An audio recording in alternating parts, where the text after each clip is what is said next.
ಧರ್ಮೇಂದ್ರ ಪ್ರಧಾನ್ ರಾಜೀನಾಮೆ ಕೊಡ್ಬೇಕಂತೆ, ಮೋದಿ ಹಠಾವಂತೆ. ನಾನು ನಿಮ್ಮನ್ನು ಕೇಳಕ್ ಬಯಸ್ತೇನೆ, ನಿನ್ನ ಎದೆ ಸೀಳಿದ್ರೆ 3 ಅಕ್ಷರ ನಿಮ್ಮ ಎದೆ ಒಳಗಡೆ ಇಲ್ಲ, ನೀನು ನೀಟ್ ಬಗ್ಗೆ ಮಾತಾಡ್ತೀಯ? ನಮಸ್ಕಾರ, ಕನ್ನಡ ಒನ್ ನ್ಯೂಸ್ಗೆ ಸ್ವಾಗತ. ನಾನು ನಿಶ್ಮಾ ಇರ್ಷಾದ್. ವೀಕ್ಷಕರೇ, ಓಟಿ ಕುಡಿದವನಿಗೂ ಕಡೇ ಪಕ್ಷ ಅಕ್ಕಲು ಅನ್ನೋದಿರ್ತದೆ. ಆದ್ರೆ ಈ ಸಿ.ಟಿ. ರವಿಯ ತಲೆಯೊಳಗೆ ಅದೇನಿದೆಯೋ ಗೊತ್ತಿಲ್ಲ. ಅದನ್ನ ಈ ವಿಡಿಯೋ ನೋಡ್ತಾ ಇರುವಂತಹ ನೀವೇ ನಿರ್ಧಾರ ಮಾಡ್ಬೇಕು. ನೋಡಿ, ಚಿಕ್ಕಮಗಳೂರಿನ ಸೋಲಿನಿಂದ ಕಂಗಾಲಾಗಿ ಹೈಕಮಾಂಡ್ ಕೃಪಾ ಕಟಾಕ್ಷಕ್ಕಾಗಿ ನಾನಿಂತೂ ಜೀವಂತವಾಗಿದ್ದೀನಿ ಅಂತ ಹೇಳಿ ತೋರಿಸ್ಕೊಳ್ಳೋಕೆ ದಿನಕ್ಕೊಂದು ಎಡವಟ್ಟನ್ನ ಮಾಡ್ತಿದ್ದಾರೆ ಇವರು. ಈಗಂತೂ ಬಿಹಾರ ರೋಡ್ ಆಕ್ಸಿಡೆಂಟ್ ವಿಡಿಯೋ ತಂದು ಇದು ದೆಹಲಿ ನೀಟ್ ಪ್ರತಿಭಟನೆ ಅಂತ ಸುಳ್ಳು ಹೇಳಿ ಸಿಕ್ಕಿಬಿದ್ದು ಇಡೀ ರಾಜ್ಯದ ಮುಂದೆ ಬೆತ್ತಲಾಗಿದ್ದಾರೆ. ಈ ನಾಚಿಕೆ ಕೇಡಿನ ಎಡವಟ್ಟುಗಳು ತಮಾಷೆಯೋ ಅಥವಾ ಈ ರಾಜ್ಯ ಕಂಡ ಬೌದ್ಧಿಕ ದುರಂತವೋ ಅಂತ ನೀವೇ ನಿರ್ಧರಿಸಿ. ಇತ್ತೀಚೆಗೆ ನಡೆದ ಸುದ್ದಿಗೋಷ್ಠಿಯಲ್ಲಿ ಸಿ.ಟಿ. ರವಿ ತೋರಿಸಿದ ವಿಡಿಯೋ ಸಾಹಸ ಇಡೀ ರಾಜ್ಯದ ಮುಂದೆ ಅವರನ್ನ ಮತ್ತೊಮ್ಮೆ ಮುಜುಗರಕ್ಕೀಡು ಮಾಡಿದೆ. ಮುಸ್ಲಿಂ ಸಮುದಾಯದ ವಿರುದ್ಧ ತಾವು ಆಡಿದ ನಿಂದನಾತ್ಮಕ ಮಾತುಗಳನ್ನ ಸಮರ್ಥಿಸಿಕೊಳ್ಳೋದಕ್ಕೆ ಹೊರಟಂತಹ ಸಿ.ಟಿ. ರವಿ ಪತ್ರಿಕಾಗೋಷ್ಠಿಯಲ್ಲಿ ಒಂದು ವಿಡಿಯೋವನ್ನ ಪ್ಲೇ ಮಾಡಿ ದೊಡ್ಡ ರಾದ್ಧಾಂತವನ್ನೇ ಸೃಷ್ಟಿ ಮಾಡಿದ್ರು. ನೋಡಿ, ಈ ಮುಲ್ಲಾ ಜೀಪಿನ ಪೆಟ್ರೋಲ್ ಟ್ಯಾಂಕ್ಗೆ ಬೆಂಕಿ ಕಡ್ಡಿಯನ್ನ ಗೀರಿ ಬೆಂಕಿ ಹಚ್ಚೋಕೆ ಮುಂದಾಗ್ತಿದ್ದಾನೆ. ನಾನು ಮಾತನಾಡಿದ್ದು ಈ ಕ್ರಿಮಿನಲ್ ಮುಲ್ಲಾನ ಬಗ್ಗೆ ಅಂತ ದೊಡ್ಡ ಸತ್ಯ ಹರಿಶ್ಚಂದ್ರನಂತೆ ಕೊಚ್ಕೊಂಡ್ರು. ಆದ್ರೆ ಈ ವಿಡಿಯೋದ ಅಸಲಿಯತ್ತು ಏನ್ ಗೊತ್ತಾ? ಇಂಡಿಯಾ ಟುಡೇ ನಡೆಸಿದಂತಹ ಒಂದು ಫ್ಯಾಕ್ಟ್ ಚೆಕ್ ನಲ್ಲಿ ಸಿ.ಟಿ. ರವಿಯ ಪಾಯಿಂಟ್ ಸಂಪೂರ್ಣವಾಗಿ ಉಲ್ಟಾ ಹೊಡೆದಿದೆ. ದೆಹಲಿಯಲ್ಲಿ ನಡೆದಂತಹ ನೀಟ್ ಪ್ರತಿಭಟನೆಯಲ್ಲಿ ಮುಸ್ಲಿಮರು ಜೀಪ್ಗೆ ಬೆಂಕಿ ಹಚ್ಚುತ್ತಿದ್ದಾರೆ ಅಂತ ತೋರಿಸಿದ ಆ ವಿಡಿಯೋ ಇದೆಯಲ್ಲ, ಅದು ವಾಸ್ತವದಲ್ಲಿ ದೆಹಲಿಯದ್ದೂ ಅಲ್ಲ, ನೀಟ್ ಪ್ರತಿಭಟನೆಯದ್ದೂ ಅಲ್ಲ.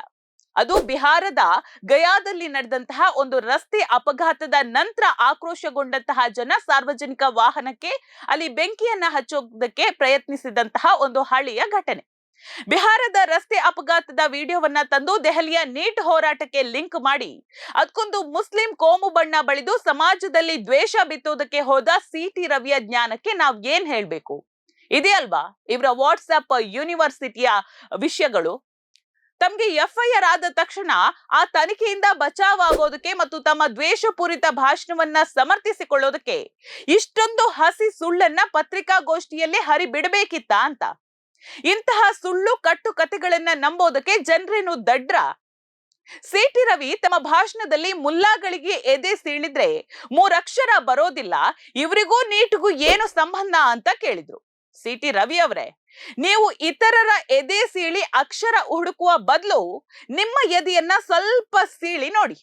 ಅಲ್ಲಿ ನಿಮ್ಗೆ ಯಾವುದೇ ಅಕ್ಷರಗಳಾಗ್ಲಿ, ಸಂವಿಧಾನದ ಮೌಲ್ಯಗಳಾಗ್ಲಿ, ಸೌಹಾರ್ದತೆಯ ವಿಚಾರಗಳಾಗ್ಲಿ ಕಾಣಿಸೋದಿಲ್ಲ. ಬದಲಿಗೆ ಅಲ್ಲಿ ಕಾಣುವುದು ಕೇವಲ ಕೊಳಕು ಕೋಮುವಾದ ಮತ್ತು ಪ್ರತಾಪ್ ಸಿಂಹ ಮಾದರಿಯ ವಿಷಪೂರಿತ ದ್ವೇಷದ ರಾಜಕಾರಣ ಮಾತ್ರ. ದೇಶದ ಲಕ್ಷಾಂತರ ಯುವ ಜನರು, ಬಡ ವಿದ್ಯಾರ್ಥಿಗಳು ತಮ್ಮ ಭವಿಷ್ಯಕ್ಕಾಗಿ ನೀಟ್ ಪ್ರಶ್ನೆ ಪತ್ರಿಕೆ ಸೋರಿಕೆಯ ವಿರುದ್ಧ ದೆಹಲಿಯ ಜಂತರ್ ಮಂತರ್ನಲ್ಲಿ ಧರಣಿ ಕುಳಿತಿದ್ದಾಗ ಪ್ರತಿಭಟನೆ ನಡೆಸ್ತಾ ಇದ್ದಂತಹ ಆ ವಿದ್ಯಾರ್ಥಿಗಳನ್ನ, ಯುವ ಜನತೆಯನ್ನ ಬೆಂಬಲಿಸುವ ಬದಲು ಇಲ್ಲಿಗೆಲ್ಲ ಮುಲ್ಲಾಗಳು ಬಂದು ಬಿರಿಯಾನಿ ತಿನ್ನಿಸ್ತಿದ್ದಾರೆ, ಚೀನಾ ಪಾಕಿಸ್ತಾನ ಫಂಡಿಂಗ್ ಬರ್ತಿದೆ ಅಂತ ಹೇಳಿಕೆ ನೀಡಿರೋದು ಎಷ್ಟು ತಳಮಟ್ಟದ ರಾಜಕಾರಣ ಅಲ್ವಾ? ನ್ಯಾಯ ಕೇಳುವ ವಿದ್ಯಾರ್ಥಿಗಳನ್ನ ದೇಶದ್ರೋಹಿಗಳಂತೆ ಬಿಂಬಿಸೋದು ಬಿಜೆಪಿಯ ಹಳೆಯ ಚಾಳಿ ಬಿಡಿ.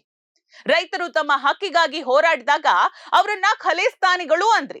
ನಮಗಾಗಿ ಪದಕ ಗೆದ್ದು ತಂದ ಮಹಿಳಾ ಬಾಕ್ಸರ್ಗಳು ಪ್ರತಿಭಟನೆ ನಡೆಸಿದಾಗ ಅವರನ್ನ ದೇಶದ್ರೋಹಿಗಳು ಅಂತ ಹೇಳಿದ್ರಿ. ಈಗ ತಮ್ಮ ಭವಿಷ್ಯಕ್ಕಾಗಿ ಕಣ್ಣೀರು ಹಾಕ್ತಾ ಇರುವ ವಿದ್ಯಾರ್ಥಿಗಳು ನ್ಯಾಯ ಕೇಳಿದ್ರೆ ಅವರ ಹೋರಾಟಕ್ಕೂ ಹಿಂದೂ ಮುಸ್ಲಿಂ ಅಂತ ಕೋಮು ಬಣ್ಣ ಹಚ್ಚುತ್ತಾ ಇದ್ದೀರಾ. ದೇಶದ ಪ್ರತಿಯೊಂದು ಸಮಸ್ಯೆಯನ್ನ, ಪ್ರತಿಯೊಂದು ಪ್ರತಿಭಟನೆಯನ್ನು ಕೋಮುವಾದದ ಕಣ್ಣಿನಿಂದ ನೋಡುವ ನಿಮ್ಮ ಈ ರೋಗಕ್ಕೆ ಏನ್ ಹೇಳ್ಬೇಕು ಅಂತ ಹೇಳಿ.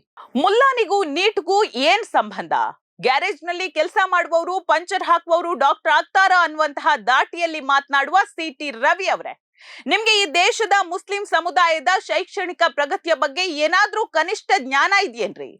ಇವತ್ತು ಎಷ್ಟು ಮುಸ್ಲಿಂ ಹೆಣ್ಣು ಮಕ್ಕಳು, ಬಡ ವಿದ್ಯಾರ್ಥಿಗಳು ನೀಟ್ ಪರೀಕ್ಷೆಯಲ್ಲಿ ಟಾಪ್ ರ್ಯಾಂಕ್ ತೆಗೆದು ವೈದ್ಯರಾಗಿದ್ದಾರೆ ಗೊತ್ತಾ? IAS, IPS ಅಧಿಕಾರಿಗಳಾಗ್ತಾ ಇದ್ದಾರೆ. ರಿಸರ್ಚ್ ಮಾಡುವ ಯೋಗ್ಯತೆ ನಿಮ್ಗಿಲ್ಲದಿದ್ರೆ ಕನಿಷ್ಠ ಪಕ್ಷ ಸತ್ಯವನ್ನಾದ್ರೂ ಒಪ್ಪಿಕೊಳ್ಳ್ರಿ. ಅಂದ್ಹಾಗೆ ಸಿ.ಟಿ. ರವಿ ಅವರೇ, ನಿಮ್ಮ ಹಿಂದಿ ಮತ್ತು ಇಂಗ್ಲಿಷ್ ಜ್ಞಾನ ಎಷ್ಟಿದೆ ಅಂತ ಈ ನಾಡಿನ ಜನ ಈಗಾಗ್ಲೇ ನೋಡಿ ನಕ್ಕಿದ್ದೂ ಆಗಿದೆ.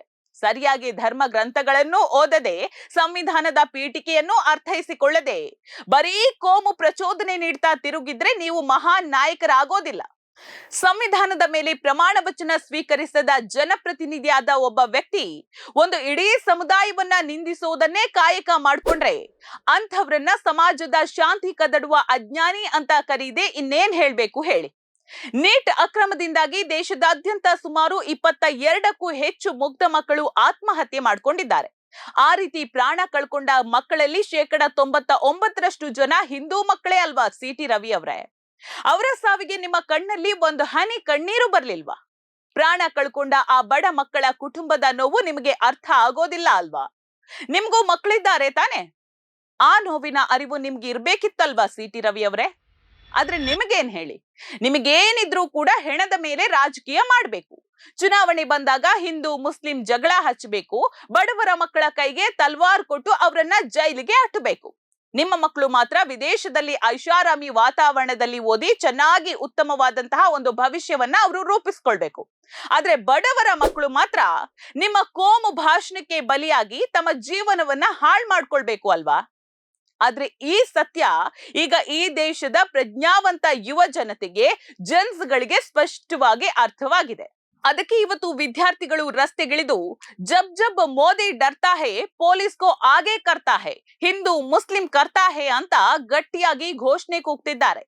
ಬಿಜೆಪಿ ಸರ್ಕಾರ ಮತ್ತು ಅದರ ನಾಯಕರು ತಮ್ಮ ಆಡಳಿತಾತ್ಮಕ ವೈಫಲ್ಯವನ್ನ ಮುಚ್ಚಿ ಹಾಕೋದಕ್ಕೆ ಪ್ರತಿಯೊಂದು ಹಂತದಲ್ಲೂ ಕೂಡ ಹಿಂದೂ ಮುಸ್ಲಿಂ ಕಾರ್ಡ್ ಬಳಸೋದನ್ನ ಜನ ಈಗ ಲೇವಡಿ ಮಾಡ್ತಾ ಇದ್ದಾರೆ.